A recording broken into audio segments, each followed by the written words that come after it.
today's guest is in the UK and she's 5 hours ahead of me. So there she is. It's Coach Elizabeth Shaw, and I just invited you, Elizabeth. We haven't been together for a year. I just looked at the date of our last live interview and it was April of 23. So I'm so glad that she's agreed to come back. I hope we can get her on properly. We're going to be talking about the secret behavior of narcissists. And if you know Elizabeth, you know that she is a narcissistic abuse coach and then some. All right, let's hope she gets on. Sound, and hopefully that means that you can get on. I remember when I first got on Instagram. Hi, yay. It didn't give me an invite, so I sent you a request.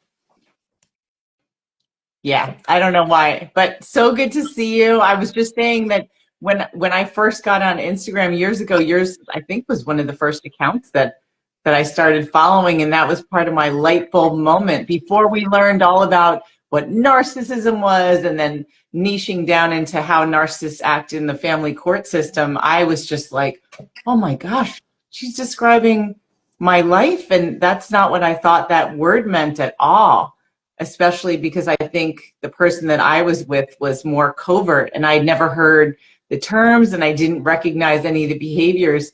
So I so appreciated your account, and I love the way you are so quiet and do your little tips, like your style. And I saw you had done one a few months ago, remember? And I was like, the secret behavior of narcissists. And I don't remember exactly what it was you said, but I remember, and I messaged you saying, this is bringing up a lot of memories. It's a way of like doing a PowerPoint but for Instagram. So I usually try to add in the comments what, in a bit more detail, because it can be a bit, well, I do that, or I know someone that does that isn't actually narcissistic, or the intentions are slightly different, but it seems to get the message across. So yeah, it's definitely your signature style.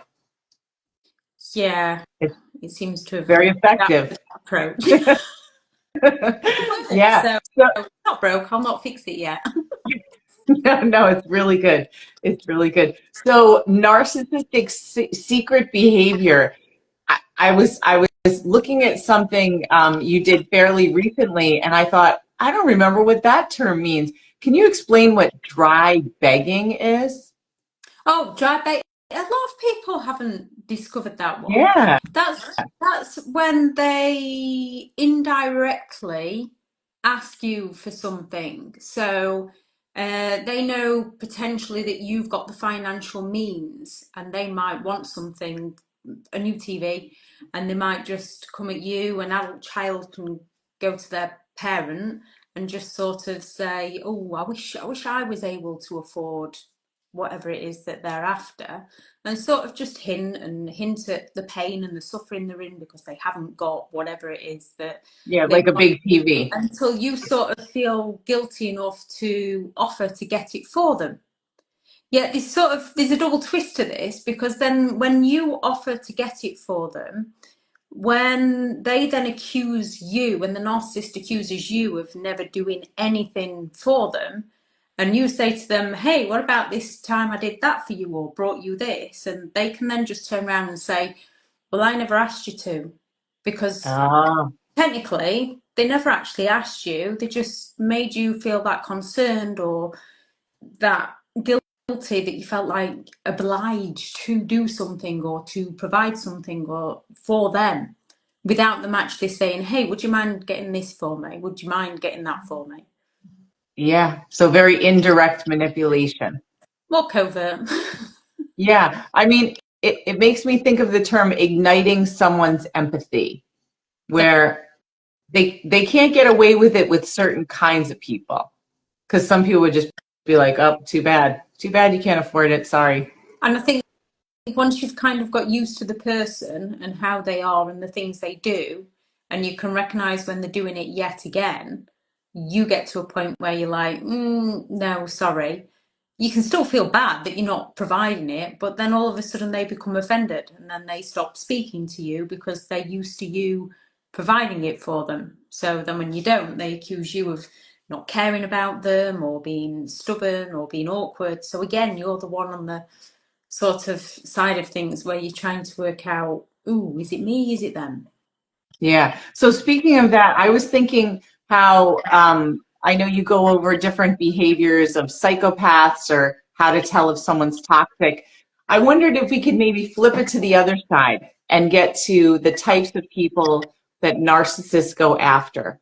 Because in our community, so many people blame themselves and they feel like, oh, it's my fault. Are there certain tendencies of victims of people who often are emotional manipulators, or do you think it could be anybody, depending on the situation? Personally speaking, it can be anybody. They will go after whatever it is that they're looking for, whatever needs they're looking to get met, whatever kind of personality. That narcissist is also a variable in the kind of person they're going after. So if you've got a more grandiose narcissist that's more somatic and about the looks and the appearance, they're going to go for somebody that they perceive to be attractive, that's going to look good on their arm.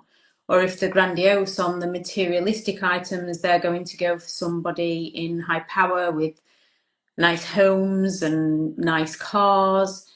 If you're dealing with a cerebral who's more intelligent, they might want somebody less intelligent than themselves in order to try and boost their own ego. But they might actually latch onto somebody who is more intelligent because they admire that person. And then once they've wormed their way in, they will then go all out to devalue that person, to make that person seem inferior.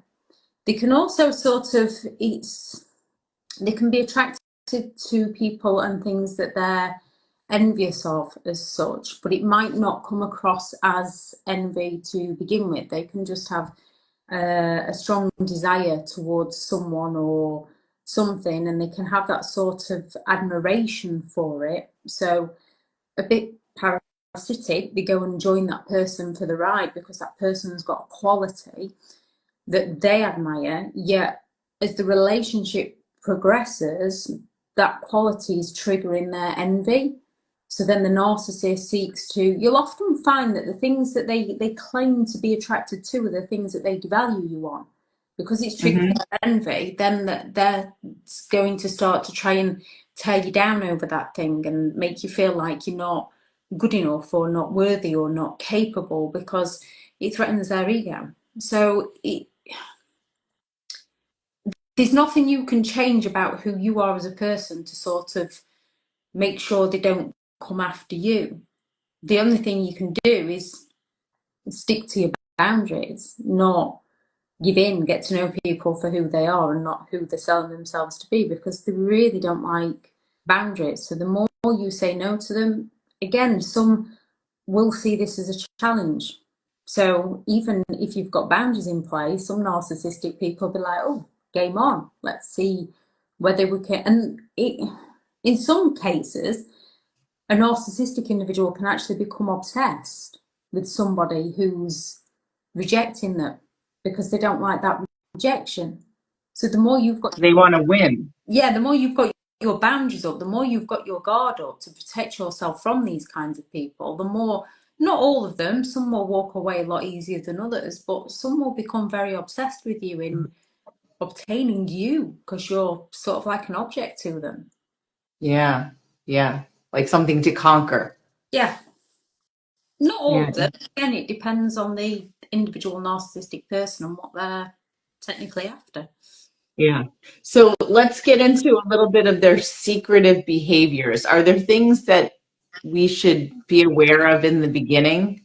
I always think, oh, if I had known what I'm learning now, I could have Well, saved so much the trouble. first thing to be aware of is that we can all potentially be secretive.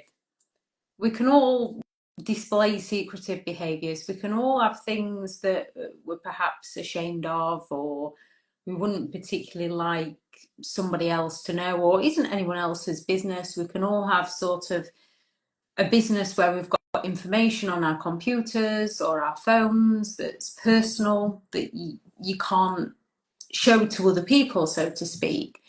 So just because someone is secretive doesn't necessarily make them a narcissistic individual. It depends on the pattern of behavior, and it also depends on you've got to sort of look at the bigger picture and also trust your own personal instincts in the situation.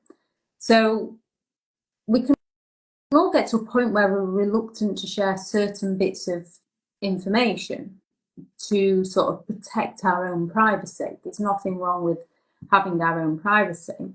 Whereas you'll find with a narcissistic individual, they have a reluctance to share information that you actually need to be aware of, or they have a reluctance to share information that doesn't really affect anything at all. Can you give some examples, Elizabeth? Like, what are some things that maybe people act weird about sharing? Like they're protecting it and it's not that important, but they're making you feel like... They kind of have that sort of, I know something you don't know attitude. So, for example, they've got that refusal to answer simple questions. So if somebody you know is going somewhere and you just say to them, oh, where are you off to? And they skirt around the issue. And with their secretive behaviour, they also lie about the small stuff. So potentially where they're going isn't anything negative. There's nothing potentially wrong with where they're going. There's no problem with them sharing that information with you. It's not going to negatively affect anything, but they like to withhold the information and just know something that you don't know or that you're not aware of. Or I think also making you feel like you want to know more, like they have this power over you, like you want to know where I'm going, right? Why do you want to know where I'm going, even though it's like, who cares? Because it makes them feel superior and important, that, oh good, I matter to you, you're desperate to know where I'm going and what I'm up to. So it sort of validates to them that they're special and they're important, even though they're not up to no good as such at that particular moment in time. But it also gets you to stop asking them questions, stop asking them where they are, because you feel like you're becoming a bit obsessive, actually trying to gather just some simple information from them. People that don't have anything to hide are quite happy to say, oh, I'm just nipping to the shops, I'm just going here, I'm just doing this. And it's similar to sort of timekeeping. People can run early, people can run late, people can run on time. With technology, unless there's internet's down or something like that, we've got the means these days to let people know. With a narcissistic individual, they'll refuse to let you know. They'll happily turn up late, and they might have just simply been stuck in some traffic. And the situation can be resolved straight away with a genuine person, because, oh, I'm sorry, I was late, I got stuck in a bit of traffic. And they tend to be open and honest with you. Whereas with a narcissistic individual, they might even just turn around and say, oh, when you ask, oh, why are you late? Oh, wouldn't you like to know? It's like, if that's not actually, and if you push for an answer, they're like, oh, I've had a long day, and they take you off the topic. They refuse to just give you the simple information, because again, it's that sort of validation to them that they're important, and also keeping you dangling and making you feel like you're the one that's quizzing them too much rather than just letting them live their life. Then you stop asking them, and then they can get away with more. And then when you find out, because you've stopped asking them, when you find out they've done something and you're like, oh, hang on a minute, what about this? They turn around and say, well, you never asked me. And you're like, can't win, because if I ask, you don't tell. If I don't ask, it's my fault because I didn't ask you. Right. And it's like it's almost like sort of training you from the very beginning that this is what's acceptable and this is what's not. And you don't even realize that you are in this catch-22 where you can't win. but you feel No, like you don't. you're wrong no matter what you do. Yeah, and you don't at the time, because they sort of build that trust within the relationship, within you in the beginning. They'll treat you well. They'll want to spend a lot of time with you. They'll be there for you. They'll do things for you, or have someone they know that can do something for you. So you do kind of build that trust up that you can rely on them. And it's only like later into the relationship that you realize that actually no, you can't. But by then you're usually that far in, and they've gaslighted you to a point where you're questioning yourself that much that you can't recognize what they're actually doing. And they've also got it so that you are blaming and questioning yourself rather than what they're actually doing to you, because every time you do question them, they spin it around as to how you're the one causing the issues in one way or another. And every time you question them, they can become extremely defensive to the point where you feel like you're the one that's then offended them in some way. And then you try to explain your intentions and your motives, which they're not interested in, and they just twist it all the more so that you feel like you're the one in the wrong. Yeah, and I mean, you've just described so much of the insidious nature of emotional abuse that I think other people on the outside don't understand. Like, I was having a conversation with someone yesterday, and she was saying how when she was in a toxic relationship for 20 years with her husband and it finally got physical, she tried to leave, but then she kept going back, and her friend kept saying, being logical with her and saying, "Can't you see what a terrible person he is?" And she, if you keep going back, I don't want to deal with you anymore. But people don't understand that how your brain gets really warped in a lot of ways because And you you blame can't yourself. see, and you see a side to them. Another kind of person that they go after is people who are less judgmental than others. So because you're not judging them and trying to accept them as who they are, Mhm. and you can see that nice side, it's an act, so to speak, it's a manipulation tactic. And the nice side kind of comes down to their two faces, because with a narcissistic individual, they're seeking that admiration from you. They're seeking the praise, the validation, the recognition, the obligation. So they're going to do things for you.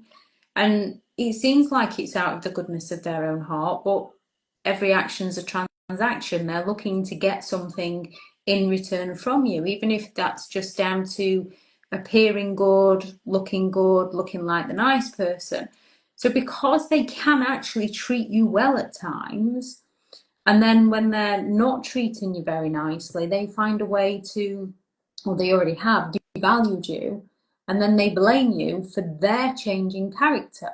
So you're the one that's sort of then on the defensive, wondering what you've done wrong to bring the worst out in them. So you constantly change who you are to bring the best out in them.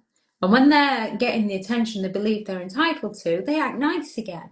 And you think, oh, right, so it was me. Mhm. I just need to be more like this. I just need to be more like that. And that's that person who can treat me well. And it's recognizing that both sides is their manipulation.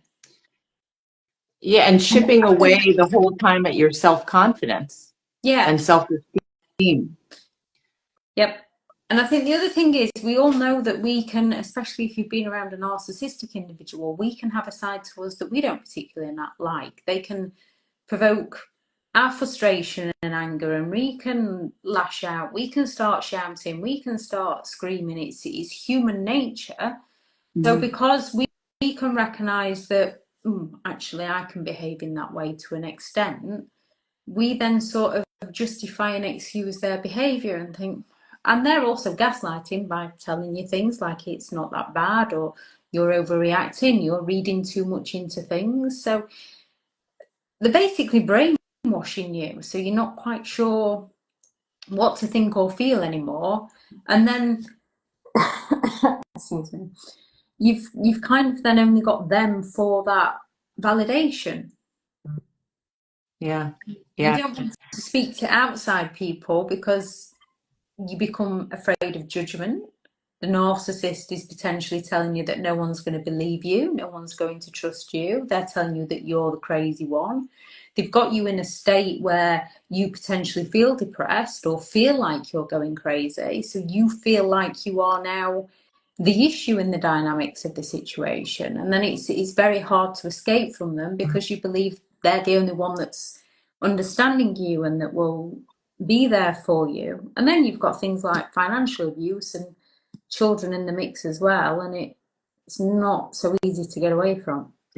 No, not at all. And as you were saying that too, I was thinking about the term triangulation, where it's not just that you feel yourself like you can't leave, but they often use that technique of acting like everyone. It's not just them who feels this way about you, but other people feel the same way, and other people are judging you. Like everyone thinks something's wrong with you, right?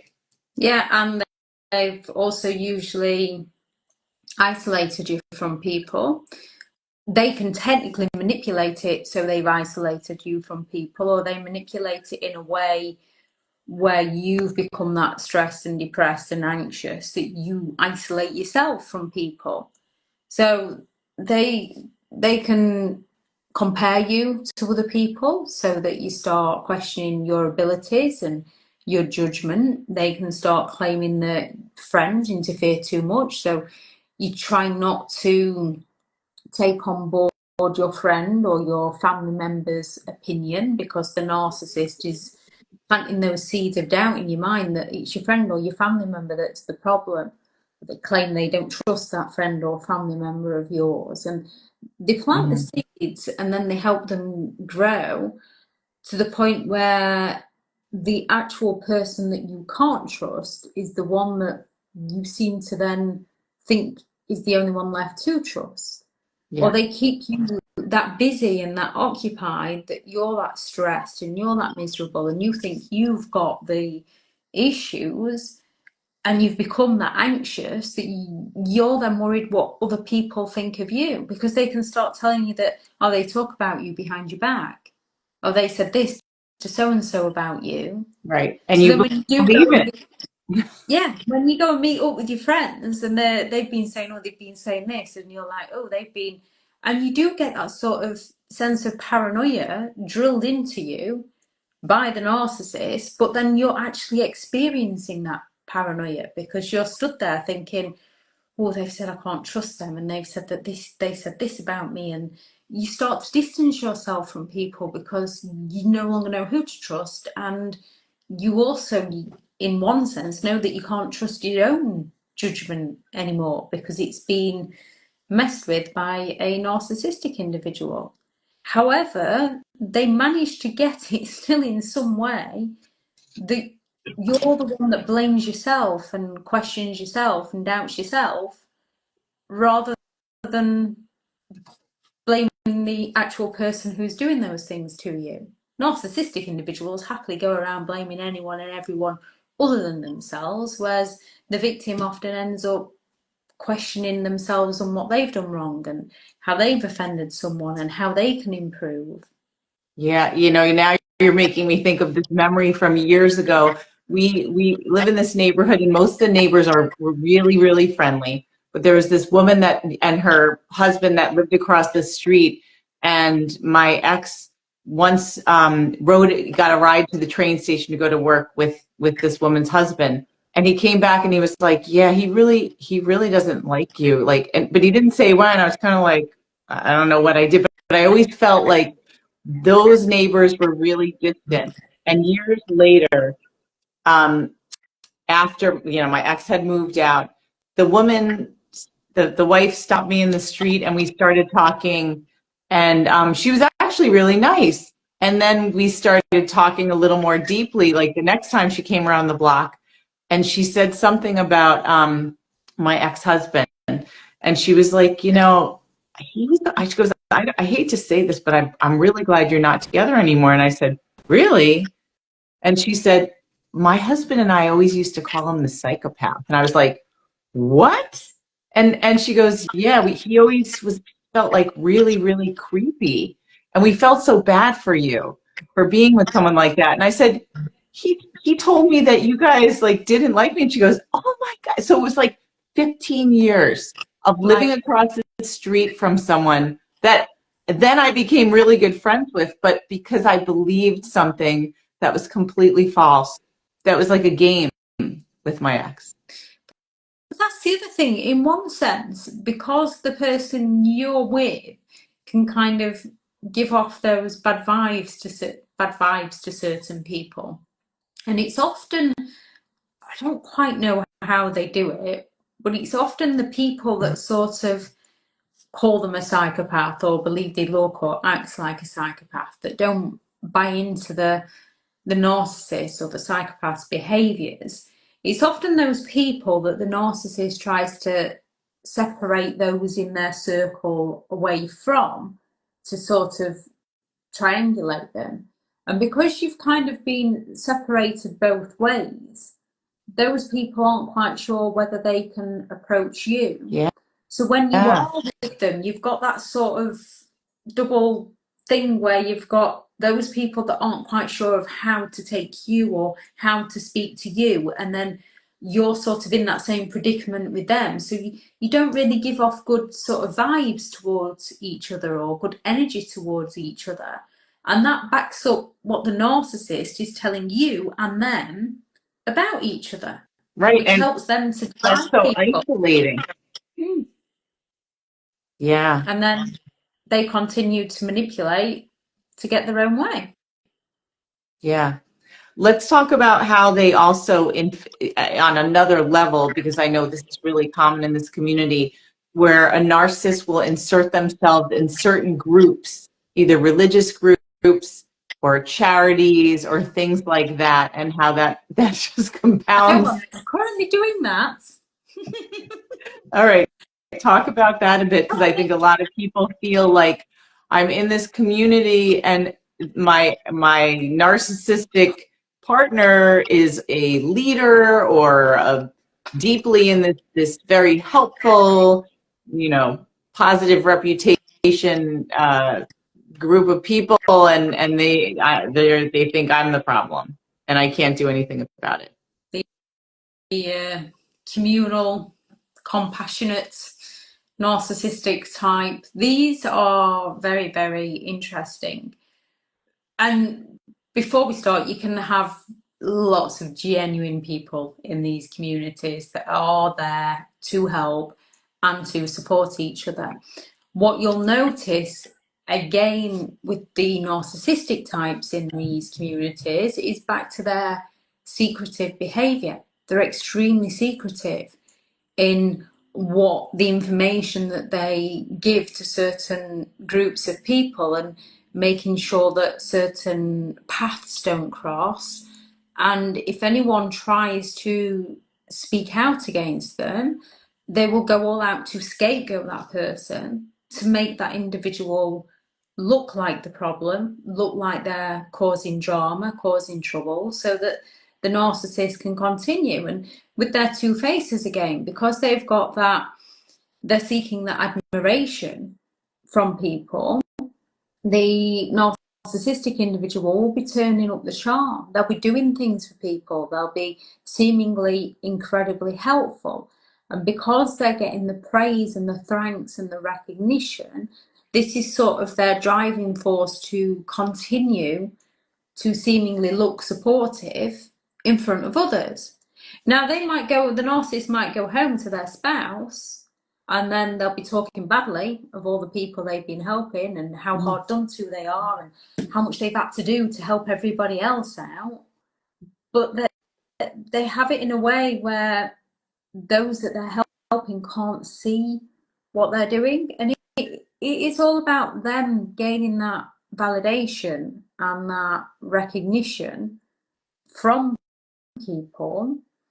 And as soon as, like I say, anyone sort of points out any wrongdoing, because they've helped a certain amount of people so much, they become the narcissist enablers.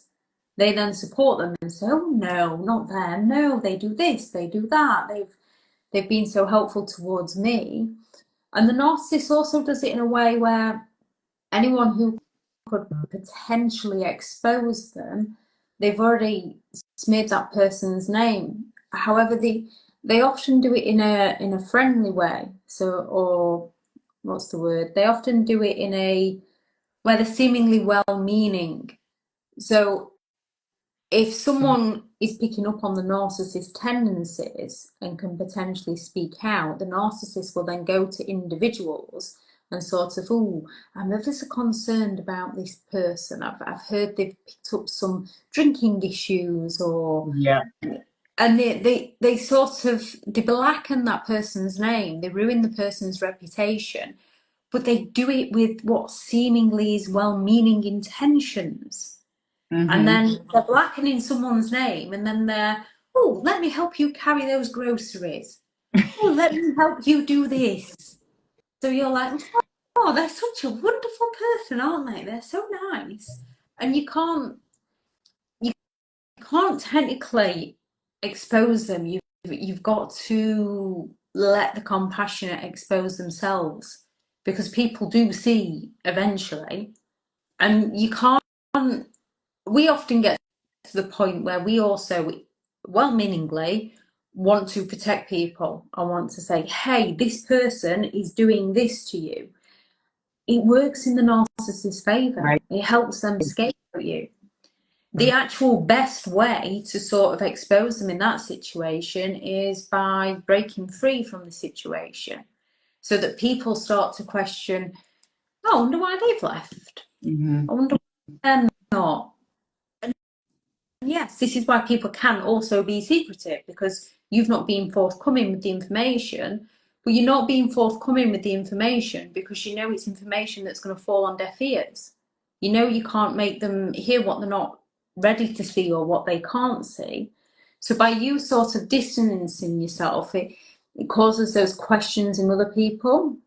And then when the narcissist inevitably displays certain behaviours in front of those people where they think, oh, that's a side I've not seen to them before, because they've lost the scapegoat, the one they could. They're now doing it to the new, and then people start to recognise on their own terms. But if you go quietly, it seems like we can all have that bit of an ego, so it seems like a bit of a defeat that we've gone quietly and they're getting away with it. Right. However, technically, you've kind of outsmarted the narcissist, because the narcissist can't twist what you're saying against them, because you've just gone and no longer played a part in it, no longer enabling them in any way, because a narcissistic individual is just looking for certain reactions from you so that they can benefit. They're going to provoke whatever reaction they need and twist it to their advantage. And when you're dealing with a communal narcissist that seems compassionate, they can do the bare minimum for the families. They can ignore their own family's birthdays, they can ignore celebrations because it's not about them. And with some narcissistic individuals, they've kind of backed themselves into a corner where they're the victim to the reality that they've created. So they'll not be there for the family members. They're not interested in their family members. Yet they get to a point then, because the family members sort of do their own things then, the narcissist themselves feels isolated and feels like the family's not there for them, doesn't appreciate them, no one cares about them. So they latch onto some sort of community or some sort of charity or some sort of religion where they're coming on strong with that admiration face and impressing the strangers that don't know anything about them. And they can be selling these people a sob story of how their family's never there for them, or their adult children are grown up and are just too busy. They don't want to burden anybody. It's not fair if I burden anyone. So noble. They're so noble. Yeah. So these people then sort of feel sorry for the narcissistic person, but also admire them because the narcissist is helping them so much. And they're like, oh, I don't understand why anyone can turn their backs on such a lovely person. And the narcissistic one can also go to like a third group of people that don't know the family or don't know the religion or the charity, whatever it is they've got involved in for the attention. And they can then go to the third group and start bragging and boasting about how much they do for this charity. And a lot of it is what other people actually do in the charity. But Right. they're looking to sort of get the attention. They can also do it in a victim play way where they can talk about how tough life is and how much they're doing for this charity and how much they're doing for this religion, just how draining it is. So then they're also getting that sympathy from people of, oh, wow, that's incredible, but perhaps sometimes you might need to take a break. And then, oh, yes, maybe I do. So it's all about whatever. We can all need validation in life. We can all be in a situation where we can think, was that me? Was that them? Do I need to do this? Do I need to do that? Whereas with a narcissistic individual, the validation they're seeking is the validation that matches the reality that they want. Which is why if you try to then say something that goes against the reality they want, they get offended. Yeah. And they start devaluing you, which is their envious face. When they're envious of someone, they go all out to be critical and judgmental and tear everyone else down so that they can feel better about themselves. Yeah, we often think about it in terms of like the black and white thinking. It's that person either has to admire them or adore them, or they're out. It's you're with me or you're against me. I was thinking also in terms of careers. I know some of our clients' exes are social workers. One is a domestic violence attorney. So our client thinks no one's going to believe me because this ex works with a domestic violence center, even though that person is the narcissist. Do you see often narcissists picking these very noble professions as well as like teachers and nurses and helping careers? There was a study done on this. I can't remember it right now and I can't access it. There was a study done on the careers that they tend to go for, such as teachers and police officers and in the social work. Not all, there's plenty of amazing teachers, amazing police officers. Right. I think with narcissistic individuals, in every group, there's going to be a percentage of narcissistic types who are looking to either the grandiose, they're looking to shout the loudest, how amazing I am, look at everything I do for everyone else, look at how selfless I am, look at how much I care about everybody. Or you've got the victim that is, look at how hard worked I am, how hard done to I am, everything I do for everybody else, and this is all the thanks I get. So in every profession, there's going to be narcissistic types. The reason they come across more believable, personally speaking, is because more often than not, a narcissistic individual has created it into their head, the narrative they're selling themselves to be accurate. So it's often their arrogance, they're a lot more arrogant, so they might not actually know the information, but they'll claim to know the information. But they say it with such passion and such conviction that it's more believable than someone who isn't narcissistic and you ask them something and they're like, oh, I'm not too sure. Oh, let me go and think about that one. And they're not quite as believed. And if you're questioning yourself about things, you don't come across as convincing as a narcissistic person who believes they already know everything about that subject, believes they already. So that again, they're going to try and work it so that people validate their version of events, and they'll take the lies they tell to get their version of events validated. And I think we talked about that in our last interview about lying. Like if they actually believe their narrative, is that lying? Is that delusion? You know, like are they actually lying if they believe it? Like what is that? Because sometimes they speak with They're such lying. conviction. I'm thinking, I think this person actually believes it. And I remember from my prior relationship, the theme was delusion and denial. Because I'm like, don't you see? And I was spending so much energy trying to say, that's completely not true, but it didn't get anywhere. And that is one thing about narcissistic types, and I class it as they're lying to themselves. They might not Mm-hmm. recognize it, they might be delusional, but they are lying to themselves, and then they're lying to everyone around them. But that is one thing you can recognize, is when you can see something different or try and give them that sort of constructive feedback on something that doesn't match what they want, it doesn't seem to go in. It doesn't seem to, they're not paying attention. No one's there. Or they deflect it and they're like, oh, don't talk about your brother like that. Don't talk about your mother like that. Don't. And it's like, no, this is you. But it's not going in because it's not matching what they want to hear.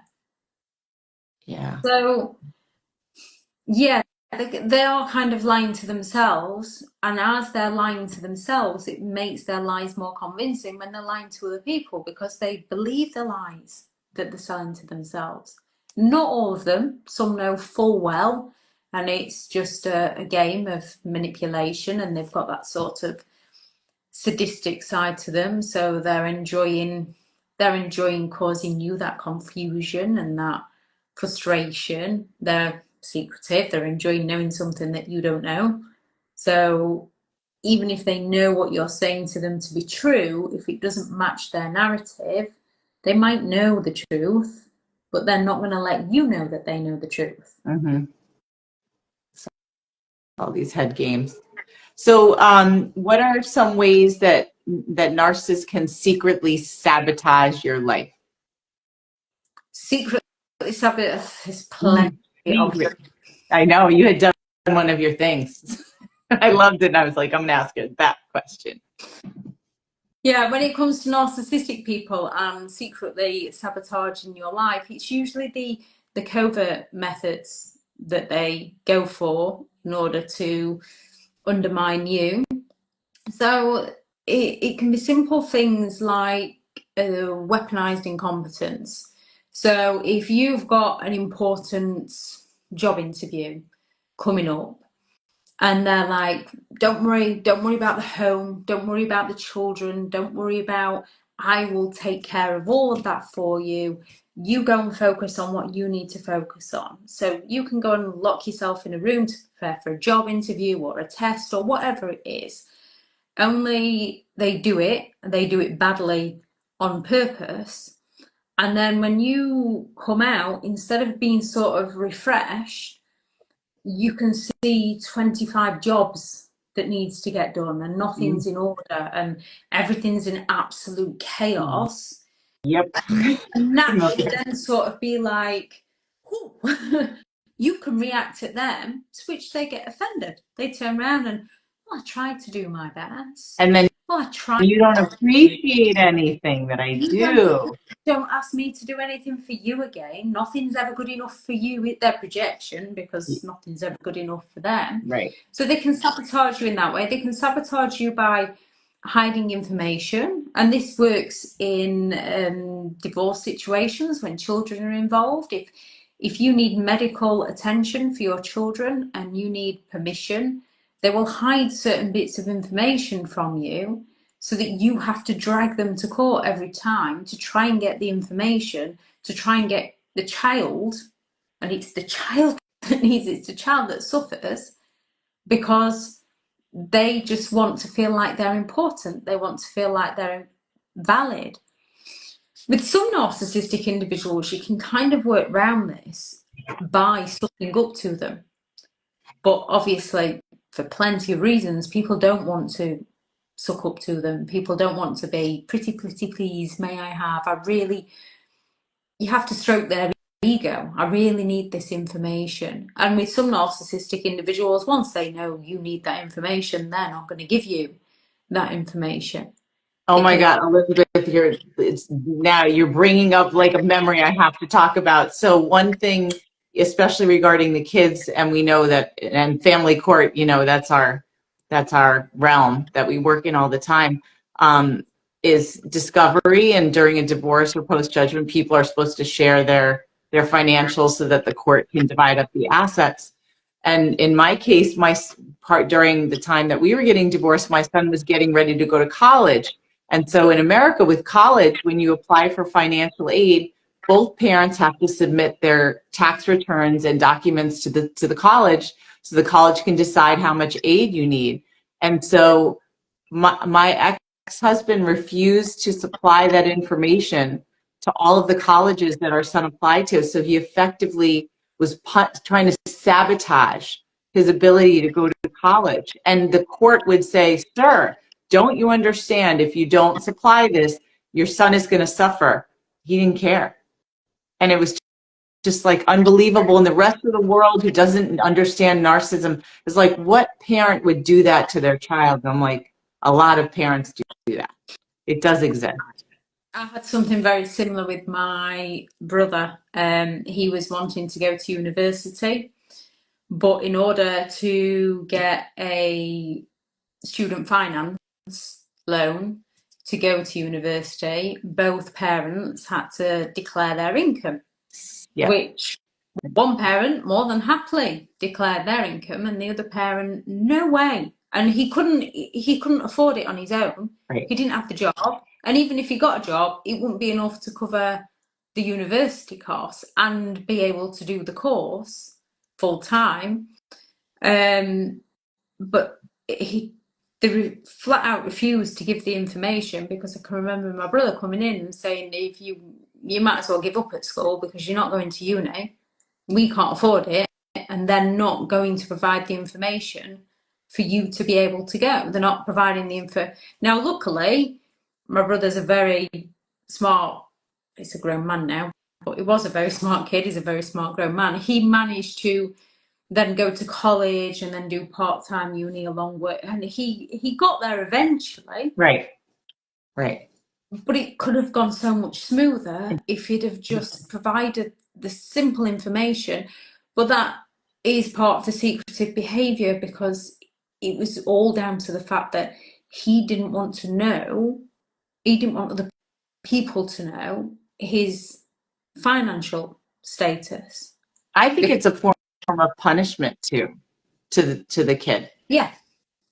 They can be very envious of the children, so they don't want the children to be doing better than what they did as a person. They don't want them to be successful. Like most parents, most genuine parents, you are going to go all out to do everything you can to provide the best you possibly can for your child. Yeah, we make mistakes, and sometimes children do need to sort of have the harsh lesson of life to learn from themselves, for themselves. You can't, it's hard because you can't sort of mollycoddle them, but you also don't want them to get burned. Right. Kind of. But genuine parents will go all out to do all they can to make sure that their children get the best start. Whereas narcissistic parents do all they can to sabotage their children any way they can, so that the narcissist can feel like they're superior. Unless the child is doing something that the narcissistic parent is interested in or can take the credit for. So if it's something the narcissistic parent is passionate about and wants the child to do, they will seem like that caring parent when they're actually more the pushy parent. We How amazing. see that with sport, with like the mini me. Like if the child is doing a sport that a certain parent loves, then talk about the golden They child. turn up to absolutely everything. They're full Yeah. of praise. Yet, if the coach doesn't see their child as the most important person on the team, more often than not, the narcissistic individual will then get into the coaching position so that they can take over and make sure that their child is the one that's got everything. And it's a shame because there's so many genuine parents that try and help and coach children in sports, and then the narcissistic ones come along and ruin it. And you'll often notice with a narcissistic parent, when it comes to sports, the child ends up getting moved from team to team. Mm-hmm. The narcissistic parent ends up dragging the child out and moving. And it's so, now, yes, there can be some toxic teams, there can be some amazing teams, but with the narcissistic parent, it's always everyone else's fault. It's not a case of, oh yeah, I signed them up for this team and that team was perhaps a little bit on the next level for my child, so we had to move to one that was to more their standard, or my child was finding that one too easy because they genuinely were, so we had to find something a little harder. It's usually some form of disagreement, and they're constantly moving the child around because they want the praise, they want the recognition, they want the child to be the star of the show. And if the child isn't, the narcissist is going to get offended and the child's going to be suffering. And anything that child can't do, the narcissistic parent might then go all out to seemingly look helpful and practice with the child, but they'll get the child into the garden to the point where the child hates the sport. Yeah. Because they're drilling them and drilling them and drilling them. And then when the child actually grasps, because we've all got to learn, so even those that are sort of have a natural talent for some form of sport, there's still areas they need to develop and learn, and they need to practice. So once the child finally grasps it, instead of the narcissistic parent showering them with support and praise, the narcissistic parent usually devalues them. Even though they finally got it, they can finally do it, there's no praise from the parent. There's no, oh, well done, you've put the hours of work in there, you've achieved it. They then belittle them and criticise them, and should be able to do that straight away. And then the child sort of is chasing after the parent constantly for the admiration. Yeah, this is so interesting. I'm thinking about one of my partner's sons was a competitive swimmer in high school, and that was my partner's ex's like favorite sport. So the kids had done all kinds of other sports, but they gave it up for this one sport that their mother liked, and very like country club sport too, where all the competitions were. So surrounded by lots of really rich people, whatever. Anyway, he did it for years, and then he won most valuable player, and his mom was walking around carrying the award as if it were hers. And right after that, before he went to college, he said, "I completely quit swimming." And my partner Chris said, "Why? I mean, you got so good at it." And he said, "I never liked it." I was like, "Wow." Oh, Yeah. never liked it in the first place. Nope. You see, But it's so interesting what you're talking about, because I don't think I've talked about this topic before. The thing with sports, we see it a lot in our clients too, that dynamic with certain narcissistic parents and how they treat their kids. Yeah, this is really fascinating. And the thing with, sorry, Elizabeth, and one more thing with moving from team to team, that's another thing that's really interesting, because we see when you said like this team's not good enough. I think sometimes narcissistic parents really start twisting their kids' minds and acting like if that coach doesn't see you as the most important person on the team, then they're the one with the problem. And so they teach their child to undermine authority and think that person just doesn't like you, instead of making them feel like, well, maybe you weren't good enough. What could we work on to do better? It's more like that person just doesn't like you because you didn't get what you want. And so that can inadvertently raise a child to feel a sense of entitlement. Like, if I don't get my way, it's because someone just doesn't like me, rather than I need to try harder at whatever it is they're doing. They're not very good at teaching children to be likable and fit in. You'll often notice, not with all narcissistic parents, but with some narcissistic parents, it depends on the child and whether the golden child or scapegoat child and how they're being treated. But with some narcissistic parents' children, they can be very dislikable children due to Yeah. that sense of entitlement that's been given to them by the parents, due to the parents. Again, it's difficult being a parent because you've got to give them the praise, you've got to give them the constructive feedback, you've got to be careful of the feelings, you've got to sort of go towards the child's understanding and ability. So we can all potentially mess up, but with a narcissistic parent, they can go over the top with the praise if they believe the child's good at something that the narcissistic parent is interested in. And as you say, it's then everyone else's fault rather than that the child needs to work to improve. And then the child's got that sort of chip on the shoulder that they already know everything, they can already do everything, they don't need to take advice. And then the child is very, like you said, disrespectful. I mean, it can swing the other way with children of narcissistic parents. They can quite often become very eager to please. They can be the very quiet child in the group. They can be the one that's trying to get everything perfect and get everything right and really hard on themselves when things don't go right.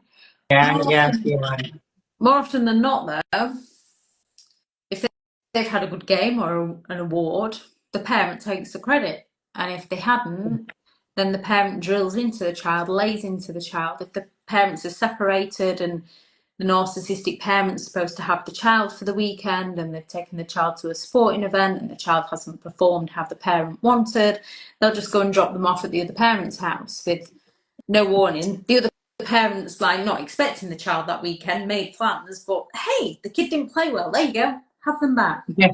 Right. To punish the child, and they're not interested. They're just, well, should have done better. Oh my gosh, Elizabeth, we could talk all day, and I think, oh my God, we've already talked for over an hour, and I think I have a client. As always, it just flew by. So before we end, and we'll have to do this again, and I so appreciate your taking the time, but how can people best find you to hear more? Find me, over on Instagram for my pointing out the, I don't even know why that started. Instagram at, is that Coach Elizabeth Shaw? And then Facebook, which is Overcoming Narcissistic Abuse. YouTube, which is the same. I believe all the links are on Instagram. So yeah, I have your handle too, and you're on TikTok too. Yeah, I found you a while ago. I think it was after that conversation. Yeah. All right. Well, thank you so much. Always super enlightening. Thank you very much. And I think a lot of people relate to this too. Unfortunately. I know. All right, Elizabeth, we'll have a good day, and I will talk to you soon. You too. Thank you very much for having me. Bye. Okay. Bye.